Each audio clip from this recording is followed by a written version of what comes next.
Igbo ekene m unu. Aba bụ Dr. Peter Edochie MON. Abụmọnụ n'enyi na ibite nteje. Ibobo ụmụ eri. Agabidu agụleri.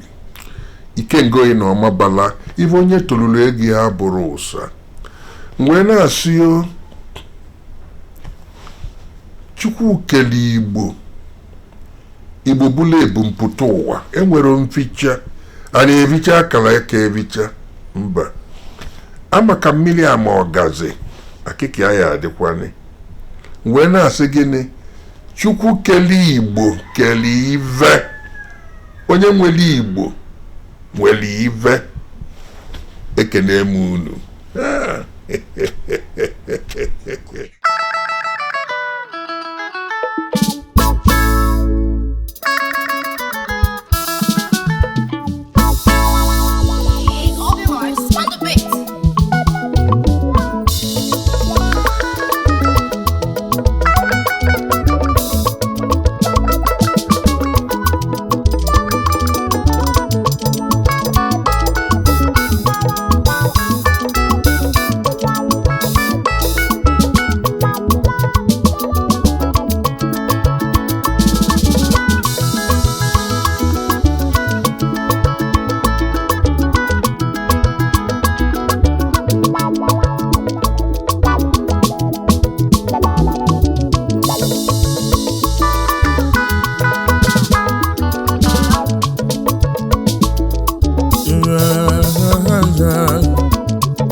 Obodo tiletio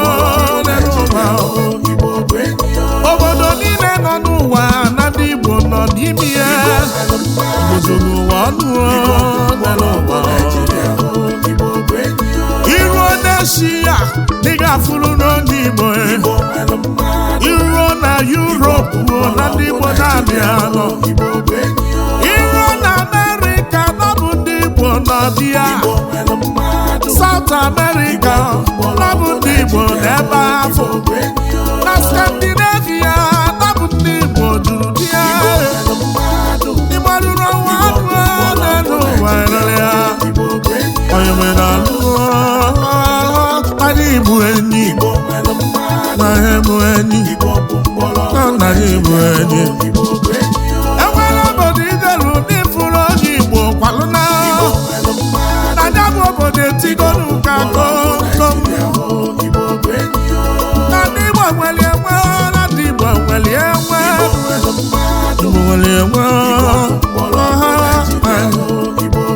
Igbo na-emepe obodo na ndị so n'ife a na-eme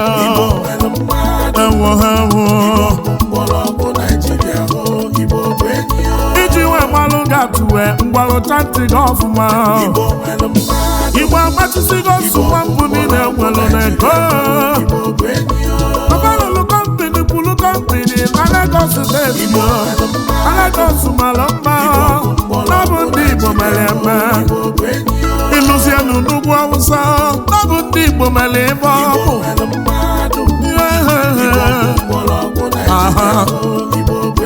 Igbo lụrụ na desert niile nọ n'ugwu Awụsa. Bukalo development yo webuje na benda Awụsa. N'ugwu Awụsa malụ matata n'ọbụ ndị Igbo mere eme. Igbo so n'ife a na-eme n'ụwa.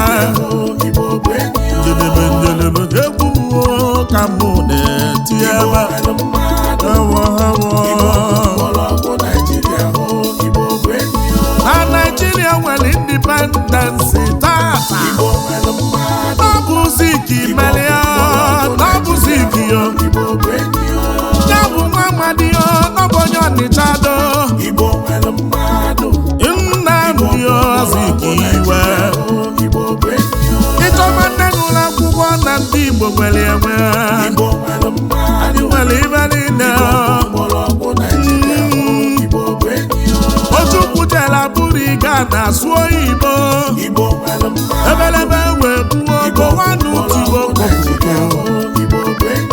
ọ bụ gịnị ka nwoke a na-asụzi ife enwe ekwusibe ekwuri na buri ọ nata Naijiria n'ọzọ ndị bụ nwa amadi amali ife asụrụ n'oyibo ebelebe gburu anyị nwere ọnewu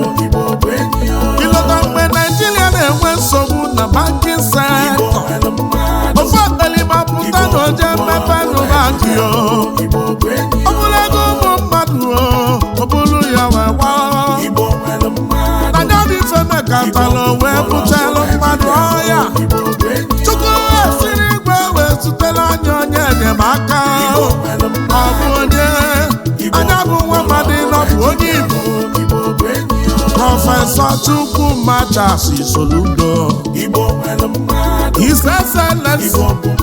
Ebu Gọvanọ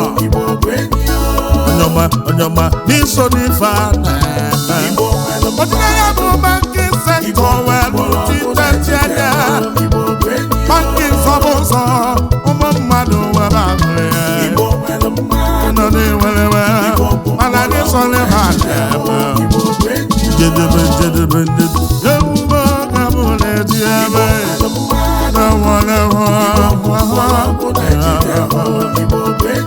abịa na-abaghị na nseli na ọ bụ ndị Igbo kacha asụ abịa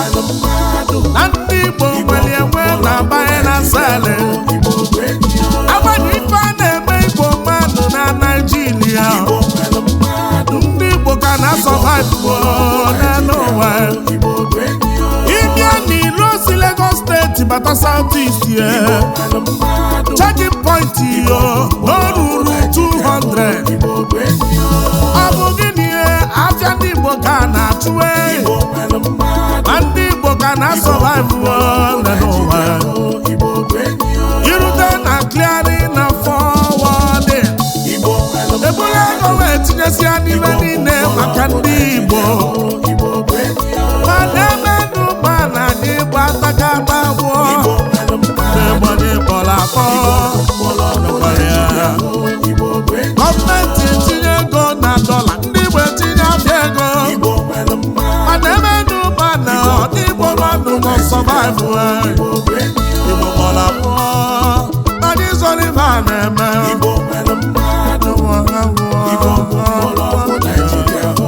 ịbịa n'ọrụ aka n'ụwa ndị Igbo gbalụ festi Igbo gbasiri ike Igbo na-alụsi ọrụ ike na anyị nwere ebe na ndị Igbo nwere ebe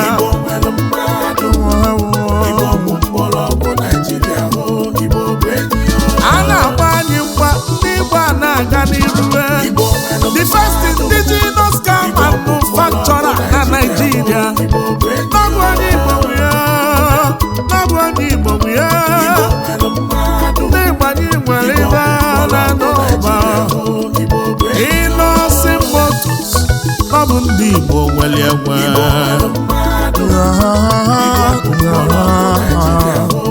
ịma na onye Igbo bata n'obodo ọfịfọ maọbịa wee kpọrọ nwanne ya Igbo na-emepe obodo na anyị so n'ife a na-eme ọya rụcha ntị gị ọfụma aka ọlụgo ofufe Igbo fụrụ onwe fa n'anya mana olu na-ego ọ bụrụ nsogbu abịa n'okwu ego na ndị Igbo na-enwezi nsogbu ya bụ ife na-ewute m ya bụ ife na-ewebe iwe enwe ọkịga na-eso okwu na ndị Igbo ịbụrụ ya ọ bụ na enwe ịfụnanya ibe ga-adị mma n'ụwa ụfọdụ ndị Igbo ga-abụfafụ ebe nwanne ba ga-esilachapio ogologo ya wee tichie obido wee mama ya mma ọ bụ maka gịnị okwu ego ya bụ ife na-ewe m iwe iwe onye weta ntị n'ọfụma akọlọ gị akụkọ gị nụ atielu gị ịjaga ike ịfụnanya amaga onye awụsa polisi kwụsị gị isi ọrụ ya awụsa ijebe onye yoruba kwụsị gị isi ọrụ ya yoruba ijebe mana onye igbo kwụsị gị n'elu ụwa isi ọrụ ya igbo ịtọrọ ife ọ ga-eme gị n'anya gị ga-afụzi ntị gị igbo fọnụ unu n'anya igbo fọnụ unu n'anya ịfụnanya maka ịfụnanya maka ofu ibere enwe m iwe ndị ezichere Abuja ọlụzie na Abuja ma chọba akpafa laịsensị na ndị Igbo ka a na-agba ihe agba ịlụzie n'ugwu Awụsa ndị Awụsa gbarịba bụ laịsensị ewugharịrị erigbu egbuo ife ego na-emezi ndị Igbo Igbo fụrụ ego n'anya n'elu ụwa wee lie nne ọ bụrụ na ịgụsie mahadum idebe gị chọba ọrụ onye Yoruba fụ nwanne ya ọ ga-enyekwa ya ọrụ onye Awụsa wee fụ nwanne ya ọ ga-enyekwa ya ọrụ mana o ruo na nke ndị Igbo emebe biznes ya ị ga-akwụ nnekwu ụgwọ tupu ha wee nye gị ọrụ akwụọ gị ụgwọ ọnwa ị ga-enweta pesanteji ya ife na-enwe iwe ife ego na-emezi ndị Igbo ka were ịfụnanya ịfụnanya maka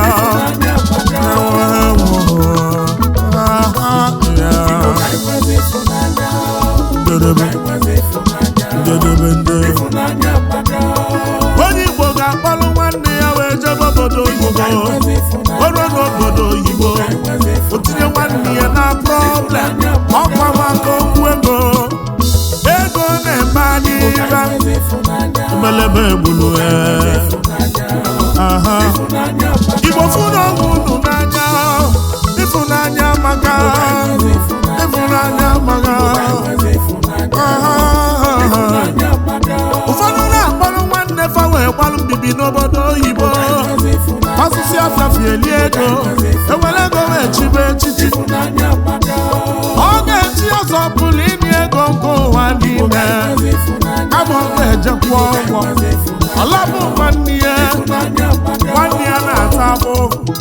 ibe ego na-emezi anyị ndị Igbo ghara na-ego oke ọchịchị ọbụzi anyị nwere ibe dịka nwanne obi nwanne amaga ndị Igbo kasị eme nwanne n'elu ụwa ya ka mfa jikwuo onye mụrụ nwanne ya n'elu ụwa ọmanza na-atọ odogwu maka na ịfụnanya maka ịfụnanya dị ụzọ emegbuo m ya na ndị Igbo na anyị nwere ebe Igbo nwere ebe agbabalị ga-afa ndị na-emezi ji ike na ndị Igbo ntị gị ga-akọ gị ọkọ ntị ga-afụ gị ụfụ ịlụtezie na ndị Igbo mmadụ ga-eji agba n'obodo mmadụ bụ signboard mmadụ bụ adịresị obodo niile nwere nne na-enye nsogbu na ndị Igbo abụrụ dike na mba abụrụ na ibi ya otu Igbo ka anyị ga-eji injinia atọ eze n'ugbo kenalụmụ my senior brother Chiusatoni Chukwu onwe gị ihe karịrị Chineke nke izizi na mba nọ sa ihe mmekọ ọfọ n'ọdụ ijide prọfesọ Ebisi Nwojiakọ na Lulio Chiefsacletus Ibeto Emeka nna ya kedu ibe dị asọ na Nedo Chief Innocent Chukwuma Igwe Charles Ezudogwu Tali Rolls Royce Orange Drugs n'aka ọkpa nnegwu mmadụ kabụbụlụ Igbo wejeze na Aludike n'ọga m Chief Emeka Nwokonkwo nwata na ya eze kenalụ m ọkpọle ya ndị adresị ndị ọba niile obi Kubana kenalụ m national anthem ndị ụkọ niile zenko ego na-efe kedu maka aka malụ na-ekwulu ọbịa niile Jowi zaza kedụ m ike ka ọgwụ ego mateka maiti n'ụmụchu odogwu nwachi na-emela ọjọ na-edo kọnkwa biko kedụ m mmanụ iweda ome mmanụ ojoko kedozielu m vinteji nwachi na-emelụ na Mbaise kedụ m emego tip adọbụ transfọma ndị achịna ịchaka kene habi dọ kedụ m nwa nke ibi ya kwesị n'ịbọnụ Prinseni Aikio ife n'ala ife ọkpọkọrọtị nwabalụ m mmiri na-ezọrọ ala igwe edo akụkọ na-enwe ide mmiri chifiko nwere ibe akụwe obere nwa na-ebe agụ mbọ n'obodo ukwu Odomperi ewuchife ebuka ọnụ nkwọ eze ndị Igbo na Benesi kenelu maikon ọkọ onye egbuni ya na Nedo ebe gị nwakwọ n'ọkịda ọba tụrụ n'ọdị mma Sakochukwu wee zisio akụnye nwata egwu na agụrụ odogwu Sakebi Chukwu ma obi agha ego ike ndị ụkpọ eze ji agbatu n'ọkịda na disko Chifu Chinedu Okoye eze zuo kedelu m mmiri gbanwa na abọ Ikenga Escobar Smith Chief Kinsili Ekoba nwokenelu m ọkacha abọ Emmanuel Emenike Borobuchi Cubana Chief Princess mmụọ Akụ Eze Don Splendid Furniture Mami Jo nwa Jizọs odogwu obodo Kilimani Kilitio Bibilonia na Mbaise kedelu m Chief David Joko Igube ndị Amerịma Chief Kinsili Ọkpara New Age Communication Chief Ekwogidi Agụdị ndụ Nwangogidi Instigator na PH ọkwala ọzọ n'ịkpa Dr. Blomani Records Ndubisi Georgia kedelu m oke nwa na Nnobio President General Lucky Luciano oji ngazi eri ụmụahịa Holy Ghost Anointed emesọtafụ dike Obi Skalari oke nwa ide na Duleri na Dubai fada odogwu kedelu m amara Constantolos na Dubai ọgbakọsụwara na mọbara ọtọtọ nwa Chief dị n'aka Ojukwu isi mmiri na-ekwuru mmiri ebe Mr. Masiwelu Chibo dibịa ego na Nike King of Boys enakụbigi na mbọ Chief Ikenna onye bụ na ọnwa n'isoji Enechi Philoshos ike bụ ọnụ Bishop Nọzọokolo aka ji ofe ego Obiafọ dike n'Ọkịja Ifeleme ego na Switzerland ọnwa nọọ zara tọbụ meyo na Malaysia anyị je n'aka ọkwa kenelu bitubu ọma onye ike na-ezebonyo agbanda na-agba akụ na-ebu akụ n'ụga egwu enyi ihe ala eze ego na Japan afọ nwa na mba anọ onye ruru egwu igwe Six Nation igwe n'ịkarịrị akarị dike ndị Indonesia nwaka nwa Tineto enyi nne bara ibe odogwu Barrister Ifeanyi Ejiofor kwuru ọra